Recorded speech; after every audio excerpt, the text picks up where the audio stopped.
بالتقوى وجملنا بالعافية. اللهم أخرجنا من ظلمات الوهم وأكرمنا بنور الفهم وافتح علينا بمعرفة العلم وحسن أخلاقنا بالحلم واجعلنا ممن يستمعون القول فيتبعون أحسنه. الحمد لله رب العالمين. Alhamdulillah, bersyukur kita kehadrat Allah yang memberi kepada kita taufik dan memberi kepada kita inayahnya kita dapat sama-sama berada pada malam ini untuk kita teruskan lagi daripada kitab Munyatul Musalli. Kita sampai pada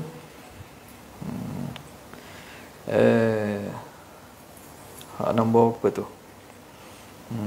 Yang bukan daripada seperti memukul, maka dinamakan menambahi rukun fi'li, maka batas sembahyang dengannya, dan demikian lagi wajib meninggalkan tau.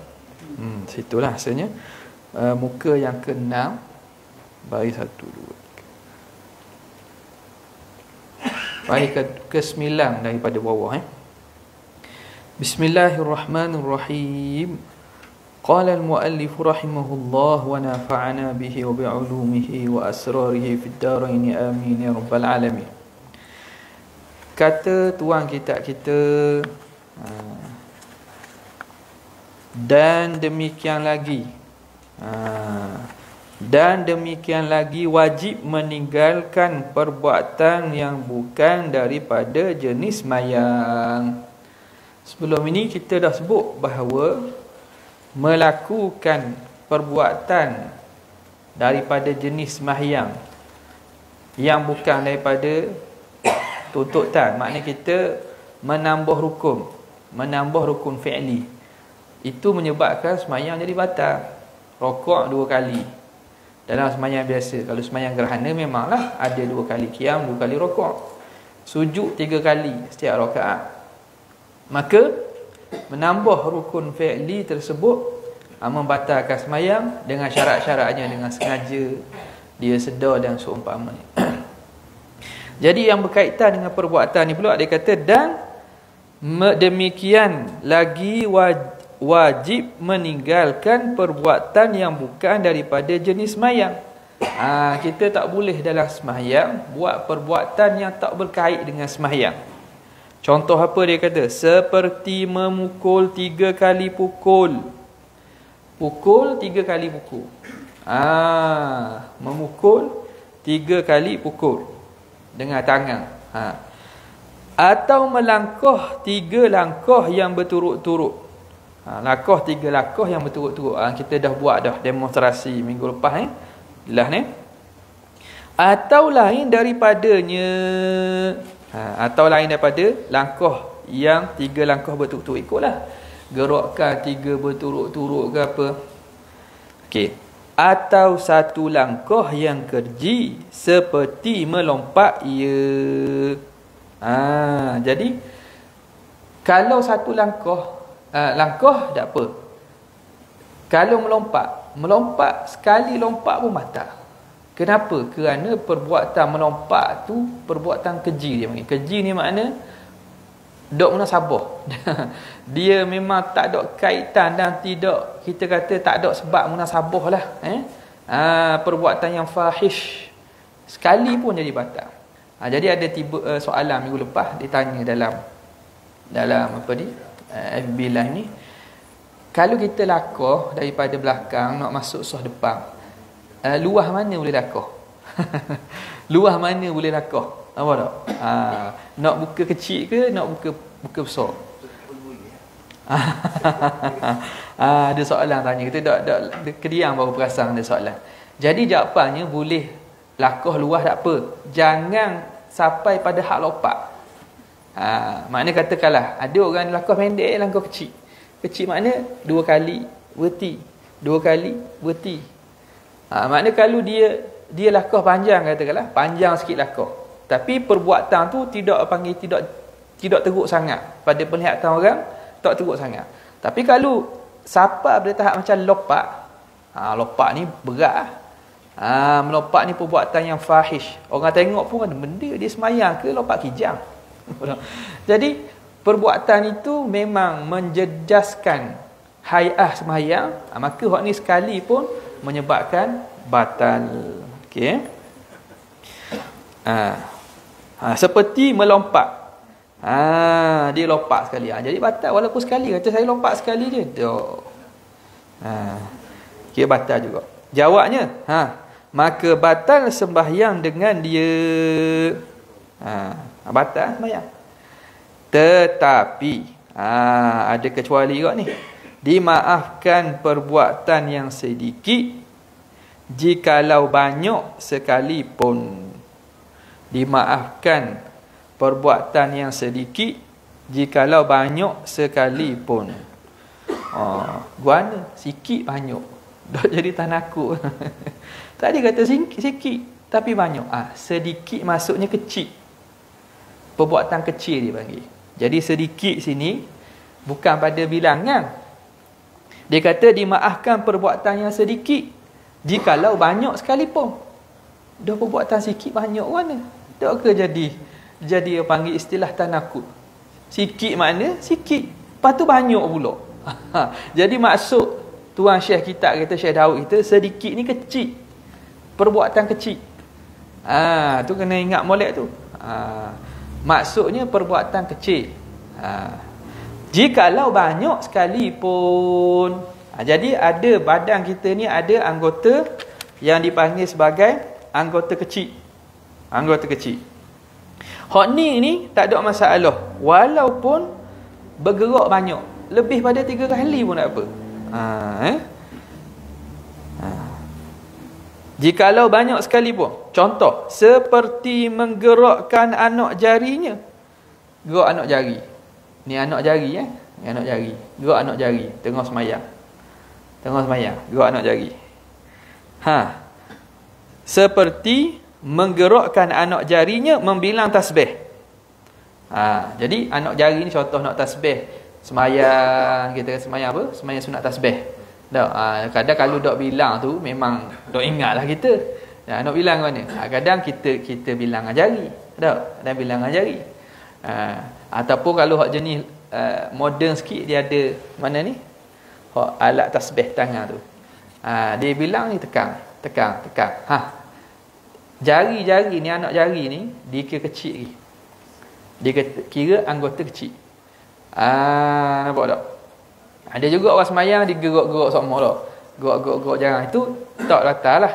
Tidak batal sebab dia bukan anggota besar. Okey.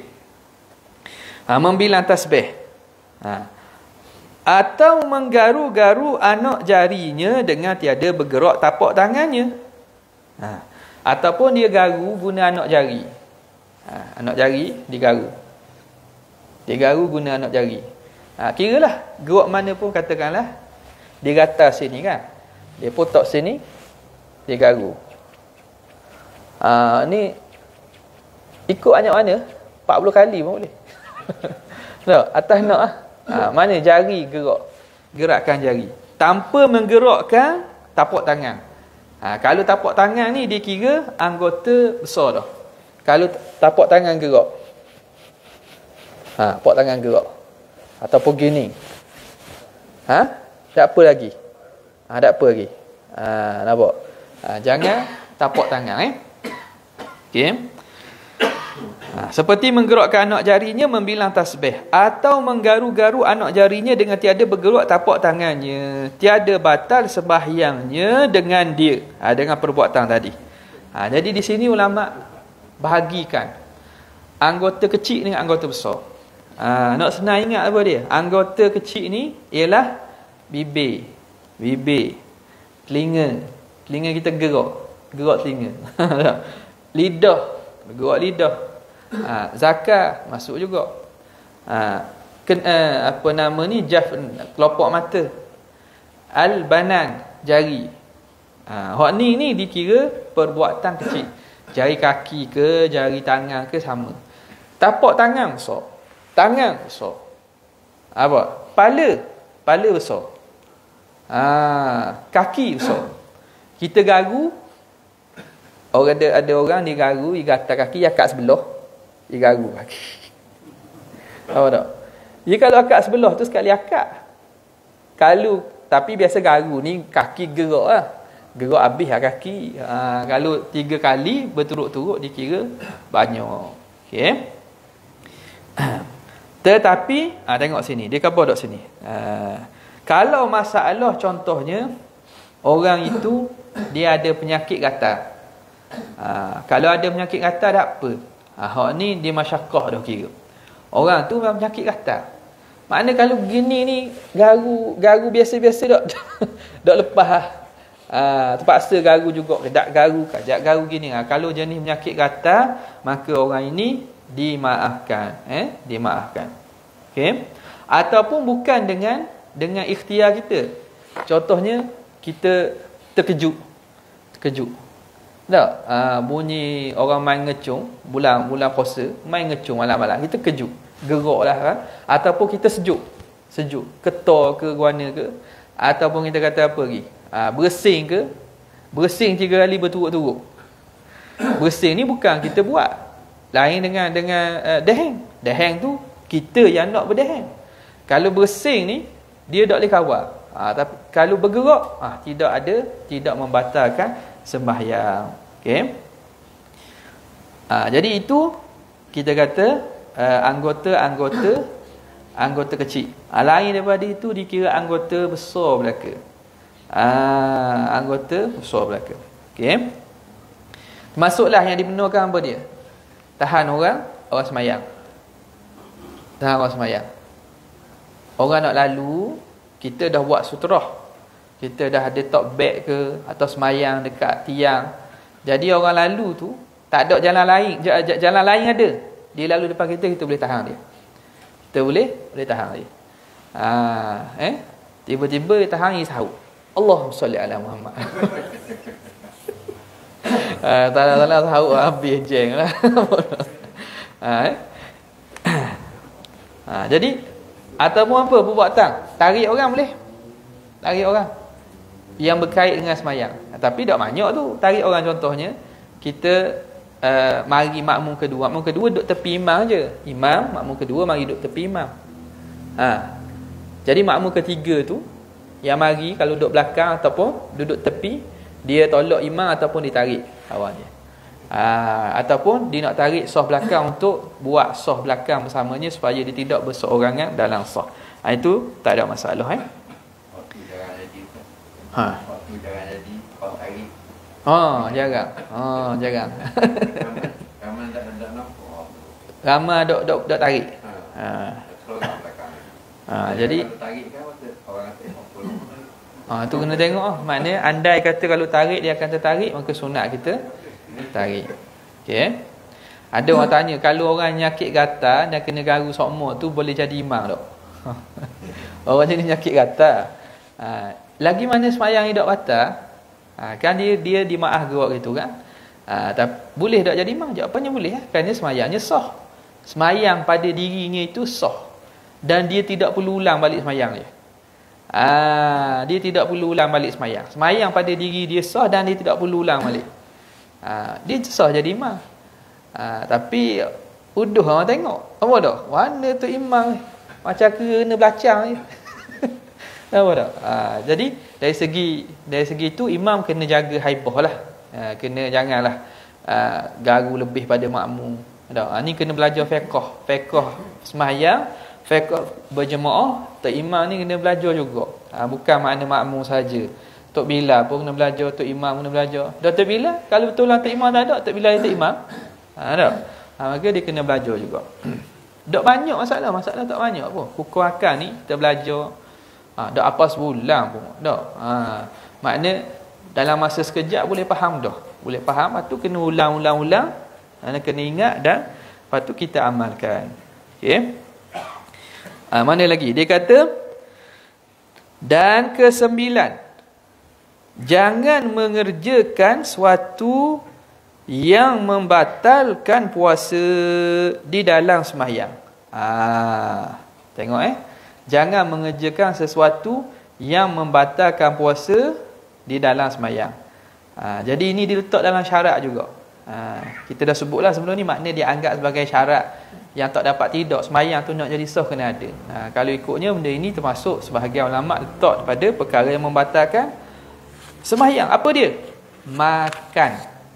Secara kebiasaannya makan. Dia banyak lagi, bukan makan saja. Minum pun, memasukkan sesuatu dalam rongga pun. Benda yang jadi batal kalau orang puasa, batal. Maka dalam semayang pun batal. Sebab semayang ni, dia surah semayang tu, rupa semayang tu dia menghimpunkan ibadat-ibadat lain. Dalam semayang ada taharah, syarat taharah kena semayang ada taharah kan. Kemudian semayang ada puasa. Kita tidak dibenarkan buat benda yang membatalkan puasa dan semayang. Dalam semayang ada yang berkaitan dengan haji. Haji apa dia? Kita menghadap ke Kaabah. Kita berihram. Ihram dengan maksud dengan ihram tu kita mengharamkan perkara-perkara yang sebelum takbir tu halal bagi kita. Ada orang tu ngajar ilmu makrifat. Ihram tu makna bungkus. Tak ada dengar? Ihram tu buku. Dia faham ihram tu macam pakai kain ihram. Dia kata ihram tu bungkus. Bahasa Arab pun salah dah. Duduk nisbah makrifat tu kenali. Padahal tuang dia pun jauh sangatlah. Buat benda asas pun dah kita kata dah salah dah. Ihram ni makna kita mengharamkan. Haramkan apa?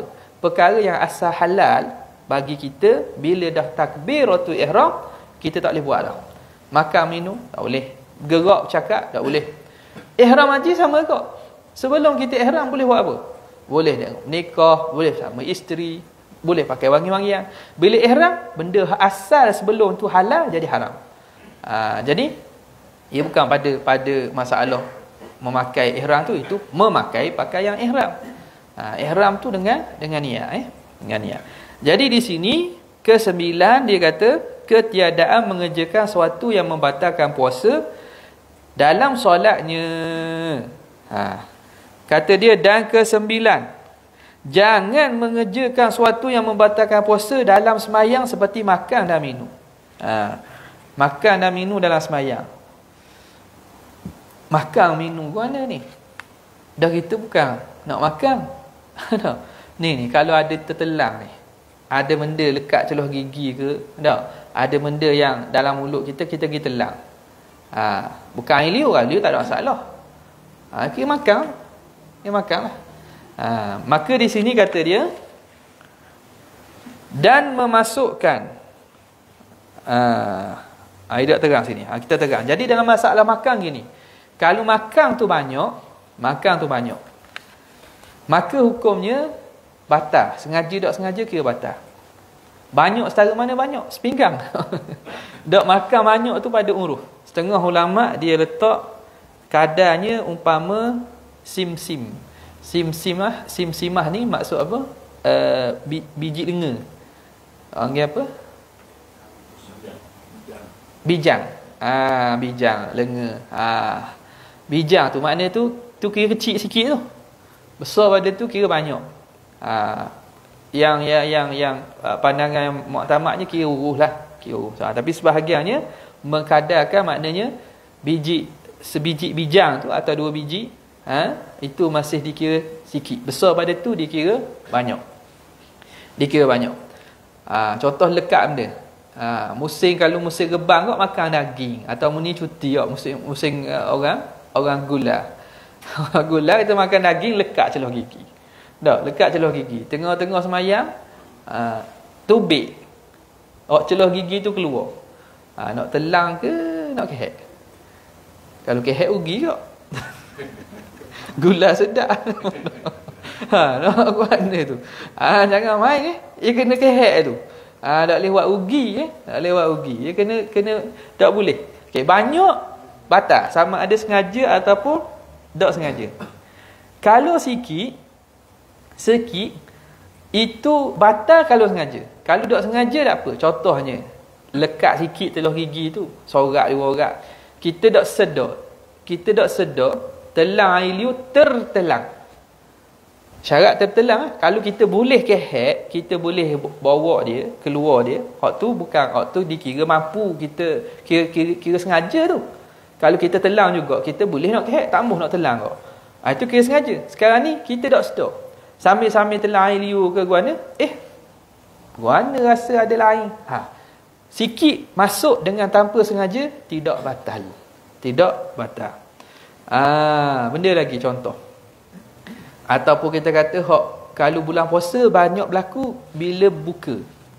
Buka ni khema tu kita gigit-gigit kali lekat celah gigi tau. Benda tu manis. Tak? Tu jaga molek. Kalau nak makan gitu, nak gigi kita bukanlah dengan ada lubangnya semua, dia lekat banyak. Kalau dok gosok gigi molek, dok koma molek, takut-takut lagi semayang lagi telang. Tertelang kalau tanpa dengan sengaja sikit itu tidak batal. Tidak batal. Tu molek kita gosok gigi dulu lah. Gosok gigi ke koma molek-molek. Sebab kema ni lah, kalau maklum kalau jenis keras sikit tau, dia lekat je lah gigi tu ataupun dia punya kulit tau. Kena siap lah. Gigi ke, sugi ke atau koma molek-molek. Tu kadang-kadang banyak dulu kema tu, biar tu makan tu telang air. Taklah perlu guna gigi. Bila guna gigi biasa memang jadi. Dia jadi kena sungguh sikit bersih gigi tu. Kalau tidak dia akan lekat. Okey. Dia kata sini, maka ketika itu kalau sikit dan tidak sengaja, hukumnya tak batal. Okey.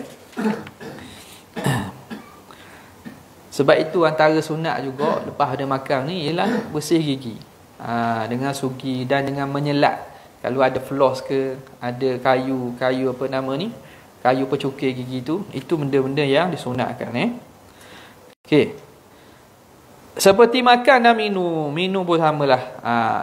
Dia kata syarat apa ni? Syarat orang itu orang yang tahu. Ada pun katakanlah orang tu baru masuk Islam. Baru masuk Islam ni tak tahu, tengah memayang tak boleh minum air. Tapi peliklah sikit tau. Andai katalah tengah mayang dia pun baru masuk Islam tak tahu, orang tu dimaafkan. Kalau orang lain Islam lama dah tengah semayang dahaga minum air, hak tu batal. Tok khatib dahaga minum air boleh tak? Ada orang tanya kan? Tok khatib khutbah. Khutbah pula semangat. Musim-musim nak pilihan raya. Khutbah pula semangat. Perang khutbah. Kering tekak. Minum air. Mana cerita? Batal tak? Tak ada batal lah. Dia kata mana? Dia katakan khutbah tu bimanzilati solah. Ada tu bukan. Hak ni khutbah tak ada masalah. Dia minum air ke tidak ada masalah. Okey. Dan memasukkan sesuatu di dalam rongga yang terbuka, seperti memasukkan sesuatu ke dalam hidungnya dan telinganya sampai kepada batin keduanya, hidung dan telinga. Samalah, puasa kan kita tak boleh nak masukkan sesuatu dalam rongga terbuka. Rongga terbuka ni telinga, hidung, mulut. Lepas tu kubul dan lubur. Ada 5 lah. Telinga, hidung, mulut, kubul dan lubur. Masuk lubang yang terbuka. Lubang yang terbuka, rongga yang terbuka. Sampai ke dalam. Kalau luar saja tak batal. Contoh masuk benda dalam mulut kita. Kita tak semayang, kita tak gini tak? Tak telang, tak apa. Dia masuk dalam rongga ni. Ataupun hidung kat bahagian luar ni. Kat bahagian luar ni. Ni bahagian hak lembut ni. Juga tak batal. Dia masuk ke dalam tu, yang kalau puasa tu batal. Telinga ni kalau tak gini ni, jari ni gini, atau ambil kecil lah gini, tak batal ni. Sebab dia kira zahir lagi. Had zahir. Makna masa nak kena basuh, mandi wajib ke tak? Basuh ni, gini, hak sapan ni kira hak zahir. Kalau kita kena cotton bud, kena korek telinga tu masuk, tu dalam lah. Tu dalam dah. Maka dalam mazhab kita, itu dianggap masuk dalam rongga yang terbuka. Tak boleh. Dah orang dah buat kerja dengan semayang ini kok. Kan ada kok semayang kau hidung. Ha? Oh, tengah semayang kau hidung. Terbiasa. Kalau luar-luar ni ada masalah, tidaklah batal masuk apa dalam tu. Jadi nak semayang ke nak apa? Macam ginilah. Jadi perbuatan yang kadang bukan perbuatan semayang jadi terbiasa. Contoh main janggut. No, orang janggut dia panjang. Walaupun tak batal lah, maknanya kalau dia dok berturut-turut, tapi kalau main janggut, dok main main raut gini, gerak 3 kali habislah mazhab kita lah. Kalau kita berarti orang yang macam saya benar kalau tu nak cari itu, tapi dia kita tengok dia semai sunat kan. Dia duk sapu janggut dia. Saja-saja je. Saja-saja main sunat sapu janggut.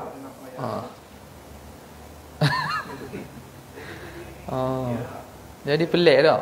Jadi macam habit dia tu gitu. Ya, bila lekat tabiat, lekat habit tu payah lah. Sama kok kalau orang jalan ni duduk dok diam, jalan pula. Mana semayang. Jenis duduk dok diam, jenis kaki gerak.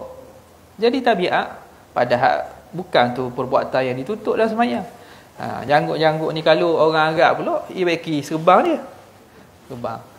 Ya, walau mazhab dia tak batal, tapi makna hatta dalam mazhab dia pun tidak sunat buat gitu. Dok disuruh. Sebab apa? Sebab dia bukan benda yang ditutup dan membawa pada khusyuk, bukan.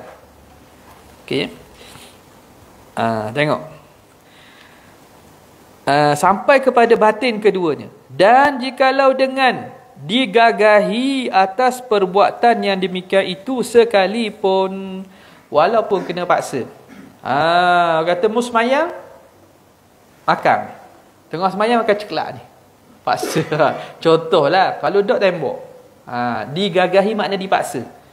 Batal tak? Tetap batal. Sebab apa? Kerana nadir yang demikian itu. Kerana perbuatan tu nadir, jarang. Sebab tu dihukumkan batal juga. Orang kata dok munasabah. Kalau dia dok makan kan dengan tembok, dah hukum kan? Makan lah. Lepas makan, batal semayang mula. Bukan makna kata jadi semayang tu sah dak.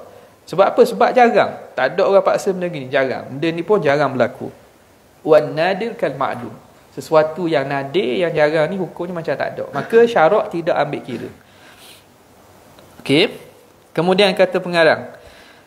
Dan 2 gerak atau 2 langkah sedikit namanya pada uruf. Tiada batal sembahyang dengan dia. Jadi akhirnya tuan Syekh kita buat kesimpulan lah, ataupun buat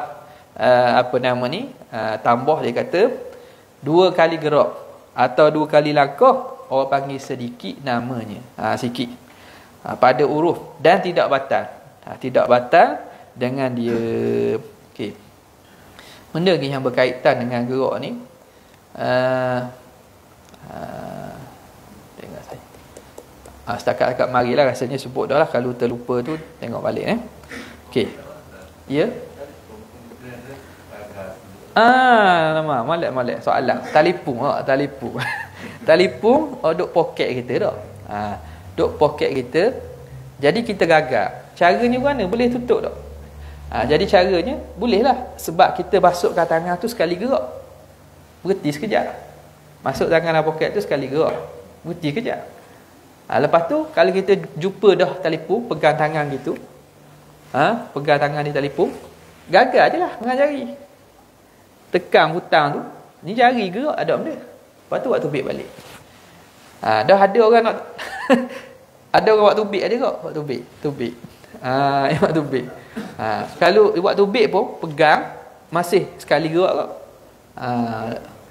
Cakap tu anafis solah. Ada orang Arab tu dah. Ada orang Arab tu dia ambil tu, dia tekan anafis solah. Saya tengah semayang. Cakap tu batal. Solat pun bukan ayat Quran. Batal kat tu. Sebab ia memberi faham. Memberi faham. Kecuali dia baca surah, dia tekan, dia baca biasa. Baca bacaan ni, kata baca Fatihah lah. Cuma dia tekan je suara. Tu tak batal. Jadi dia membaca surah, dia membaca Fatihah. Dia baca zikir dia. Orang tu bukan cakap orang tu. Tu tak batal. Tapi kalau dia cakap solah. Tu tak boleh tu. Tadi lupa lagi cara. Satu kali tu yang ada password.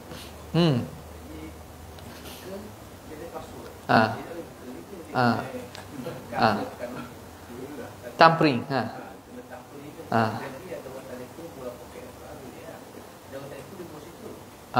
Kalau boh bawah, tu tak boleh nak ambil lah. Cari kena turun. Jangan diri yang ugar gitu ke bawah. Tu gerak banyak tu. Telefon ni kalau ada setengah tu setakat ringing saja, taklah ganggu sangat. Tapi ada setengah Lagu. lagu India dalam. Lagu India. Dia solat gangguan itu berbeza. Ya, Tok Imam dah ingat ayat. Dah ingat ayat Tok Imam. Jadi orang ganggu itu tutup. Jangan biar lama. Lama pulak ringing dia tu. Ringing tone dia tu lama. Muzik tu lah lama. Jadi seluk dengan tangan dalam poket, tekan. Rasa saya lah kebanyakan falsya bila tekan power off button tu, on tu dia akan jadi senyap dah. Dia akan jadi senyap dah. Tekan hot button on off tu. Dia akan senyap dah. Tak perlu buat tubik pun tak apa. Cara tekan je. Biasa function banyaknya gitu lah. Kalau ada ni telefon baru pula lah. Hak tadi dok teringat saya nak sebut ni macam mana nak buat? Kohok. Sebaik kau teringat. Kohok kita apabila sampai makhraj huruf ha.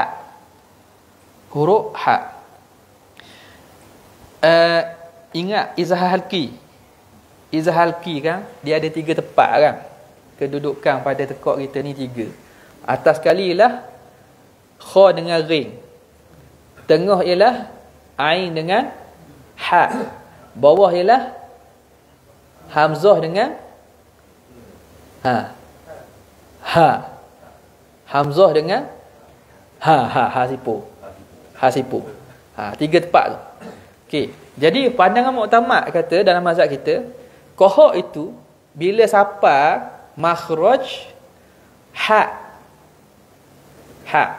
dengan ain, tengah.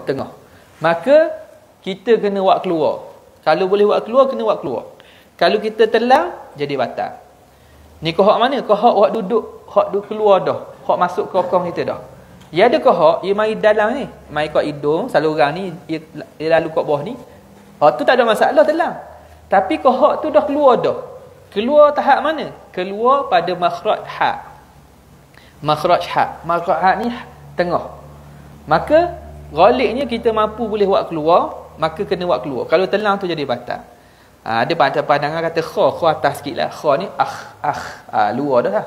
Biasa bila kohok sapa situ memang cover boleh buat keluar lah. Bila kohok sapa pada makhraj luaran itu, maka kena kehat. Keluarkan dan kehat. Caranya guna. Cara ni kena tunjuk sikit.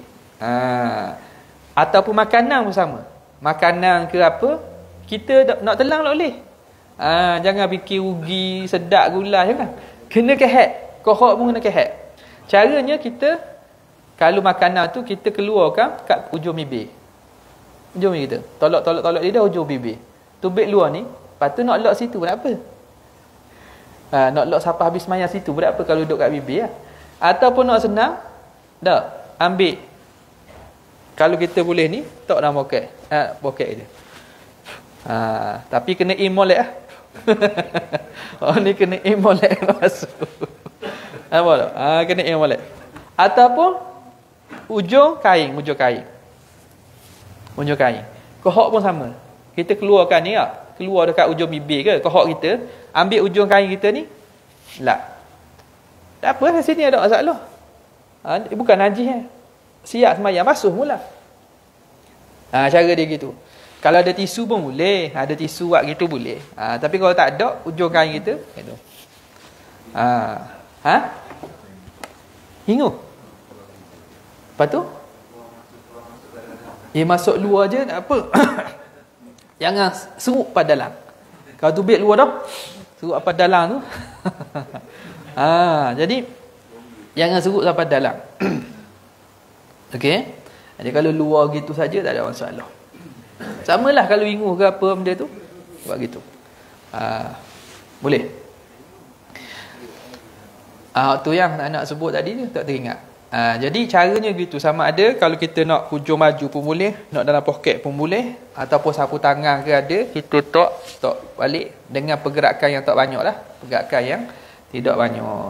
Gerak berhenti, kalau perlu pada banyak berhenti, 2 kali berhenti, 2 kali berhenti. Okey, jelas Jadi mudah. Kalau dalam masjid kena buat gitu lah. Kalau luar tak masalah, kita semayang tanah bukan dalam masjid, kau tu nak kehek pun boleh. Nak kehek, tapi jangan belah kanan, jangan depan.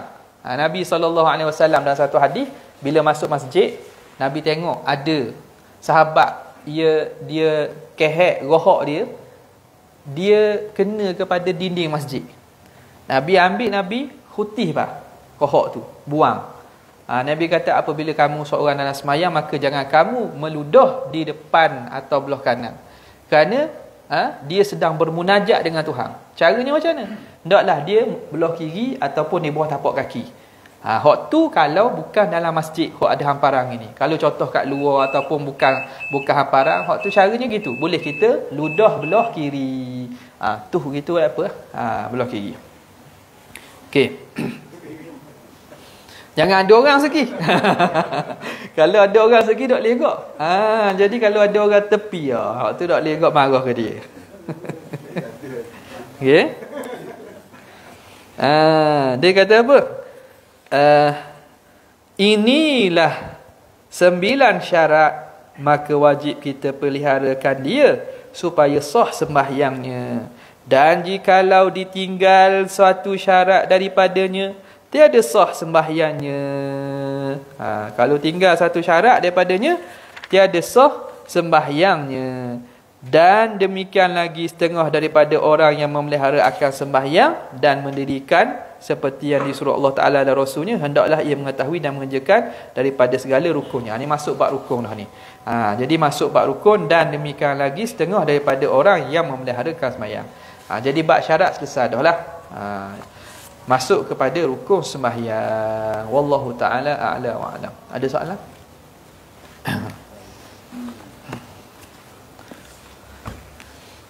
Tak ada sekadar tu saja. Wabillahi taufiq hidayah. Assalamualaikum warahmatullahi wabarakatuh.